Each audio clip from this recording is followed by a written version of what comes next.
Hello नमस्कार दोस्तों, Harshali academy channel में एक बार फिर आपका हार्दिक स्वागत है। हमारे आज के इस वीडियो में हम रीजनिंग के 10 अति महत्वपूर्ण प्रीवियस ईयर क्वेश्चंस के बारे में डिस्कस करेंगे।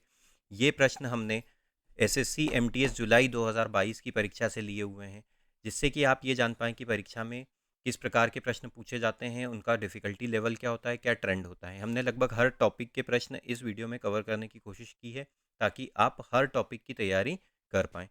तो आइए दोस्तों शुरू करते हैं। हमारा जो आज का पहला प्रश्न है वो क्लासिफिकेशन से संबंधित है। लेटर के ग्रुप दिए हुए हैं, हमको दो दो लेटर के पेयर दिए हुए हैं और हमसे ये पूछा है क्वेश्चन मार्क के स्थान पे आने वाला लेटर ग्रुप कौन सा होगा। तो जब भी अल्फ़ाबेट से संबंधित या लेटर से संबंधित प्रॉब्लम हमारे सामने आती है तो हमें हमारा जो उत्तर है most of the time 90% time place value के कॉन्सेप्ट से मिल जाता है। अंग्रेजी में जो प्लेस वैल्यू का कॉन्सेप्ट होता है, अंग्रेजी वर्णमाला का हम जानते हैं ए से लेके जेड तक टोटल 26 लेटर होते हैं और हम इनकी प्लेस वैल्यू इस प्रकार से लिखते हैं, जैसे ए की एक, बी की दो, सी की तीन और इसी प्रकार ये क्रम जारी रहता है। ये फर्स्ट सीरीज़ की प्लेस वैल्यू होती है। सेकंड सीरीज़ की प्लेस वैल्यू जब हम लिखते हैं, जब जेड के बाद हम फिर से ए बी सी लिखना चालू कर देते हैं और ए को हम 27 बोल देते हैं, बी को हम 28 बोल देते हैं, तो ये सेकंड सीरीज़ की प्लेस वैल्यू होती है। फर्स्ट सीरीज़ और सेकंड सीरीज़ की प्लेस वैल्यू की कॉन्सेप्ट की ज़रूरत हमको अधिकांश समय पड़ती है। तो अब देखते हैं यहाँ पे क्या लिखा हुआ है। यहाँ पे लिखा हुआ है पी वी और उसको कोडित किया गया है, उसके सामने लिखा हुआ है एम क्यू। जो पी की प्लेस वैल्यू होती है वो 16 पे होती है, वी की होती है 22 पे और इसी प्रकार एम की जो प्लेस वैल्यू होती है वो होती है 13 पे और क्यू की प्लेस वैल्यू होती है 17 पे। तो अगर हम यहाँ पे देखें तो यहाँ पे क्या हुआ, 16 से लेके 13 पे आए मतलब कितना हुआ, -3 हुआ और 22 से लेके 17 पे आए मतलब कितना हुआ, -5 हुआ। तो -3 -5 हुआ है यहाँ पे। अब देखते हैं यहाँ पे क्या हो जाएगा। एफ और बी में एफ और बी, एफ की प्लेस वैल्यू होती है 6 और बी की प्लेस वैल्यू होती है 2। अब -3 करेंगे, इसमें से -3 करेंगे तो यहाँ पे मिलेगा हमको 3 और -5 करेंगे। अब 2 में से -5 तो होगा नहीं, तो हम बी की सेकंड सीरीज़ की प्लेस वैल्यू लिख देते हैं। वो क्या होती है, 28 होती है। 28 में से अगर हम -5 करेंगे तो हमको 23 मिलता है। अब इनके स्थान पे आने वाले लेटर लिख देते हैं। तो 3 पे आता है सी और 23 पे आता है डब्ल्यू। तो ऑप्शन नंबर 4 हमारा सही उत्तर होगा दोस्तों। आगे बढ़ते हैं।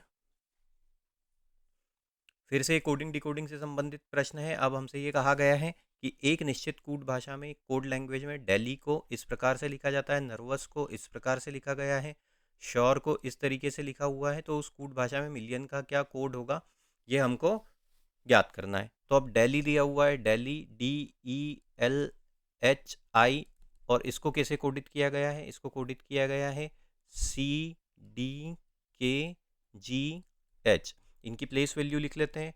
डी की प्लेस वैल्यू होती है 4, ई होता है 5 पे, एल होता है 12 पे, एच होता है 8 पे और आई होता है 9 पे। इसी प्रकार सी होता है 3 पे, डी होता है 4 पे, के होता है 11 पे, जी होता है 7 पे और एच होता है 8 पे। कैसा डिफरेंस है देखिए, 4 से लेके 3 पे आए मतलब -1 हुआ, 5 से लेके 4 पे आए यहाँ पे भी -1 हुआ, 12 से 11 यहाँ -1, 8 से 7 यहाँ पे भी -1 और 9 से 8 यहाँ पे भी -1 हुआ है। तो -1 हुआ है यहाँ पे सभी जो लेटर्स दिए हुए थे उस शब्द में उसकी प्लेस वैल्यू से। इसको दूसरे वाले शब्द से भी कंफर्म कर लेते हैं। नर्वस है NERVOUS, इसको कोडित किया गया है MDQUNTR के रूप में। Place value N14, E5, R18, V होता है 22 पे, O होता है 15 पे, U होता है 21 पे और S होता है 19 पे। इसी तरीके से देखें तो 15, M होता है 13 पे, D होता है 4 पे, Q होता है 17 पे, U होता है 21 पे, N होता है 14 पे, T होता है 20 पे और R होता है 18 पे। तो 14 से लेके 13 -1, 5 से लेके 4 -1, 18 से 17 -1, 22 से 21 -1, 15 से 14 -1, 21 से 20 यहाँ -1 और 19 से 18 यहाँ पे भी -1। तो यहाँ पे भी लेटर जो भी थे उनकी प्लेस वैल्यू में -1 किया है। तो यहाँ पे क्या कोड है कि जो भी वर्ड है उसको प्लेस वैल्यू में -1 करके कोडित किया गया है। तो अब हमसे क्या पूछा गया है, मिलियन का पूछा गया है। मिलियन को कैसे लिखेंगे, MILLION के रूप में। M 13, I 9, L 12, L 12, I 9, O 15 और N 14। -1 कर देते हैं तो ये हो जाएगा 12, ये हो जाएगा 8, ये हो जाएगा 11, ये 11, 8, 14 और 13। तो 12 पे एल एच, 8 पे 11 पे हमको मिलता है के, यहाँ पे भी के, 8 पे एच, 14 पे एन और 13 पे एम। तो एल एच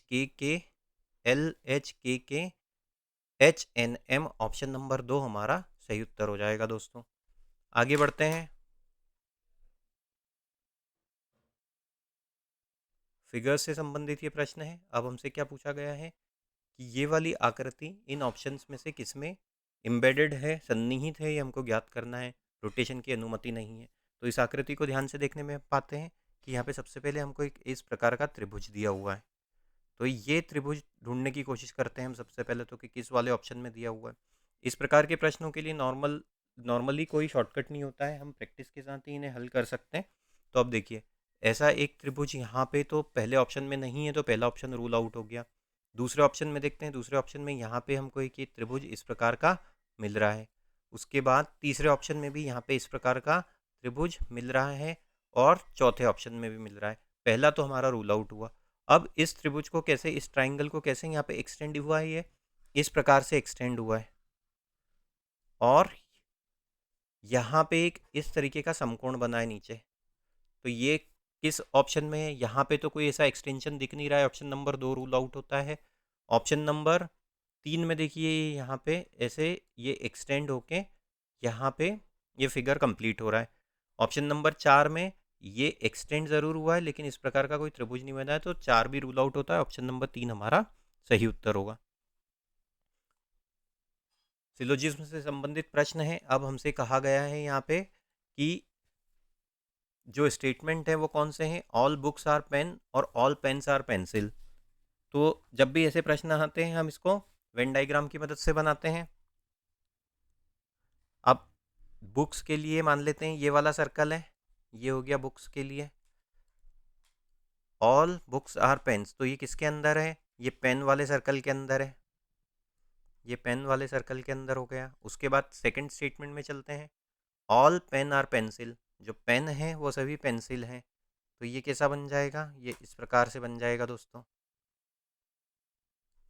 जो सभी पेन है वो पेंसिल है। तो इन दोनों स्टेटमेंट से हमको एक ये वाला वेन डायग्राम का फिगर मिलता है। अब कंक्लूजन देखते हैं कौन कौन से इसमें से फॉलो हो जाएंगे।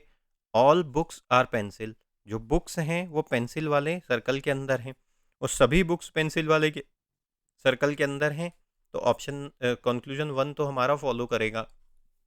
दूसरे वाले पे चलते हैं, all pencils are book, pencil का जो ये सर्कल है ये बड़ा है और बुक्स उसके अंदर है, तो ये वाला जो हिस्सा है ये बुक्स नहीं है।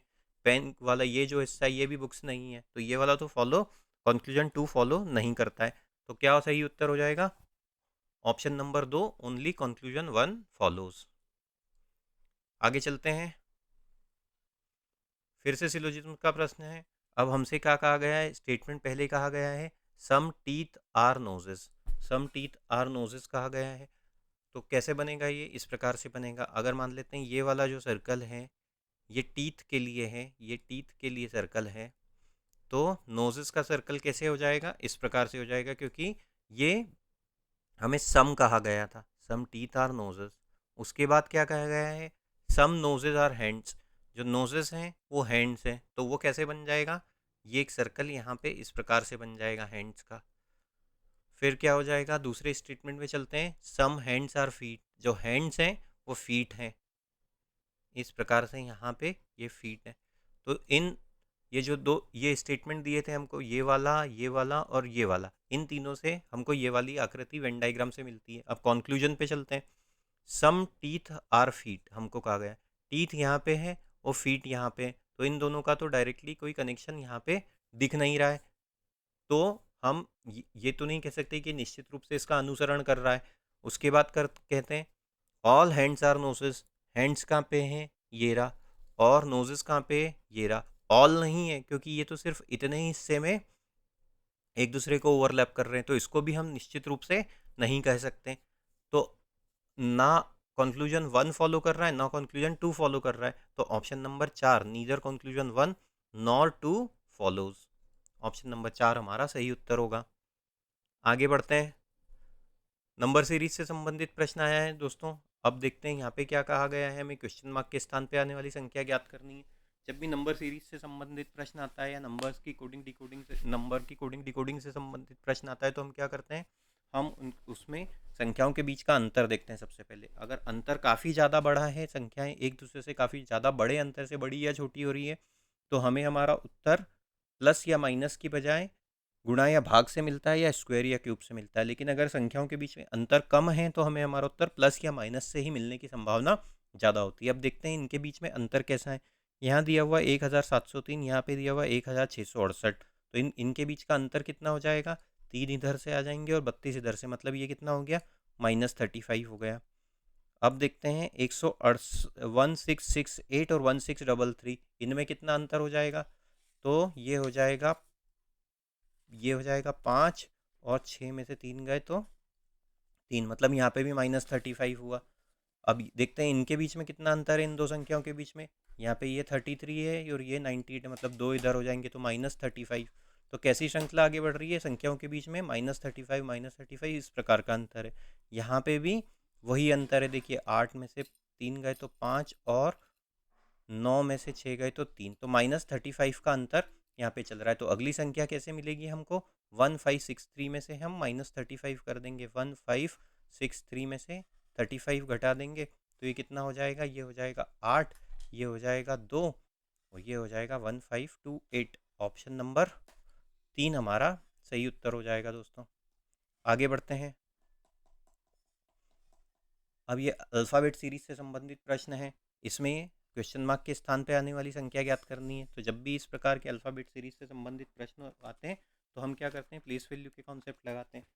तो प्लेस वैल्यू का कॉन्सेप्ट लगाएंगे तो कैसे हो जाएगा, देखिए यहाँ पे दिया हुआ है हमें LAS, उसके बाद दिया है हमें IYR, फिर दिया हुआ है FWO, फिर दिया हुआ है CUP। प्लेस वैल्यू लिख लेते हैं। इनकी प्लेस वैल्यू क्या है, L की होती है 12, A की होती है 1, S की होती है 19। इसी प्रकार I होता है हमारा 9 पे, Y होता है 25 पे और R होता है 18 पे। फिर देखिए F होता है 6 पे, W होता है 23 पे और O होता है 15 पे, C होता है 3 पे, U होता है 21 पे और P होता है 16 पे। क्या अंतर है देखते हैं। 12 से लेके 9 पे आए -3 हुआ, 9 से लेके 6 पे आए यहाँ भी -3 हुआ, 6 से लेके 3 पे आए यहाँ पे भी -3 हुआ। अब 1 से 25, ये काफ़ी ज़्यादा बड़ा अंतर दिख रहा है तो हम ए की सेकंड सीरीज़ की प्लेस वैल्यू लिख लेते हैं। वो क्या होती है 27, तो 27 से 25 पे आए मतलब -2, 25 से 23 ये -2 हुआ, 23 से 21 यहाँ पे भी -2 हुआ, 19 से 18 -1।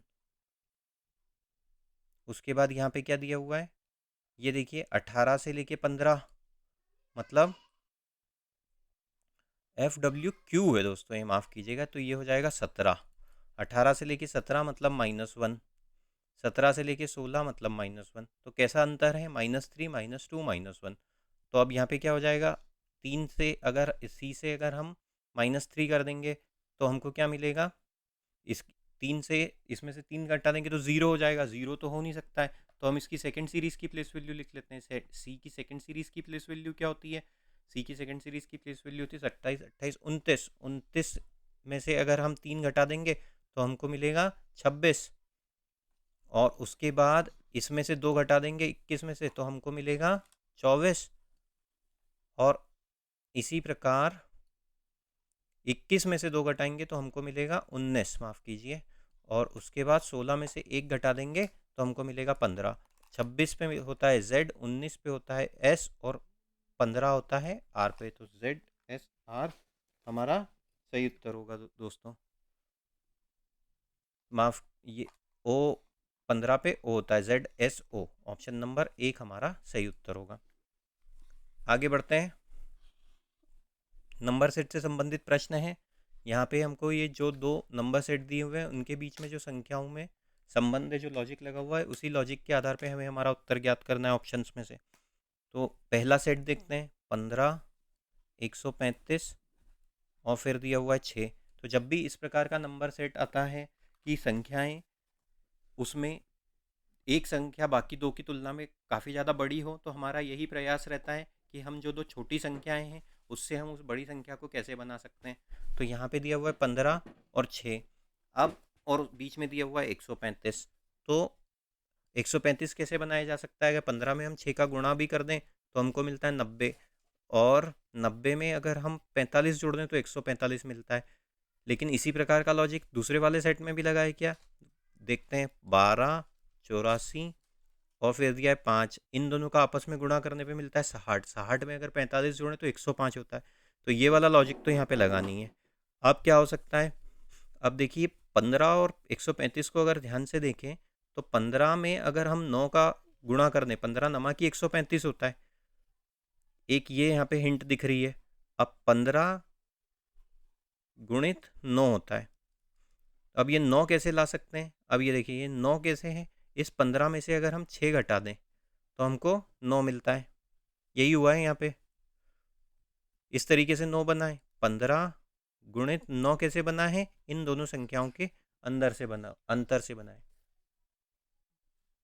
अब यहाँ पे ये लॉजिक लगा है क्या? अगर 12 में हम 7 का गुणा कर दें तो हमको 84 मिलता है। और 7 कैसे मिलेगा? 12 में से 5 घटाने पे। यही लॉजिक यहाँ पे लगा हुआ है। 12 गुणित 7, और 7 कैसे आया? 12 माइनस 5 से।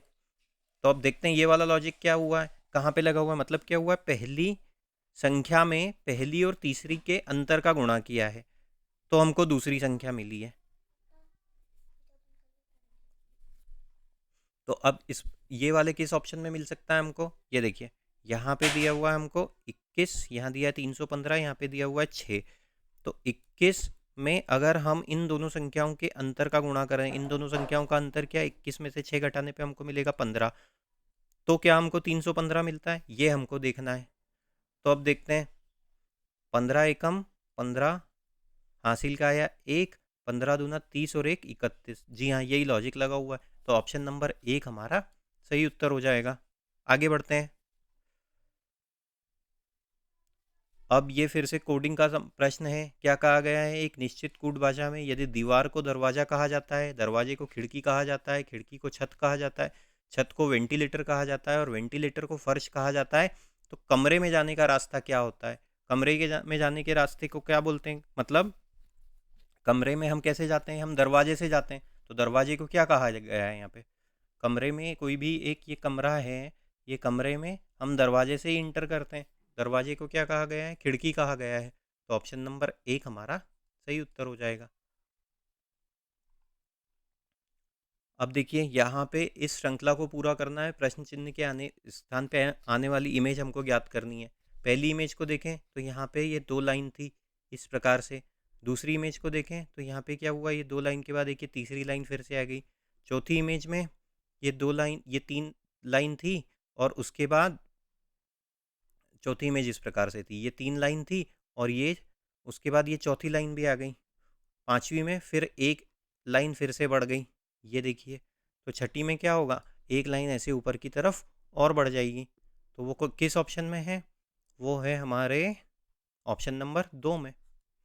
उम्मीद करते हैं दोस्तों वीडियो आपको पसंद आया होगा। इसी प्रकार के वीडियो पाने के लिए हमारे चैनल से जुड़े रहिए। प्लीज़ चैनल को सब्सक्राइब कीजिए और इस वीडियो को अधिक से अधिक मात्रा में शेयर कीजिए, लाइक कीजिए। Thank you.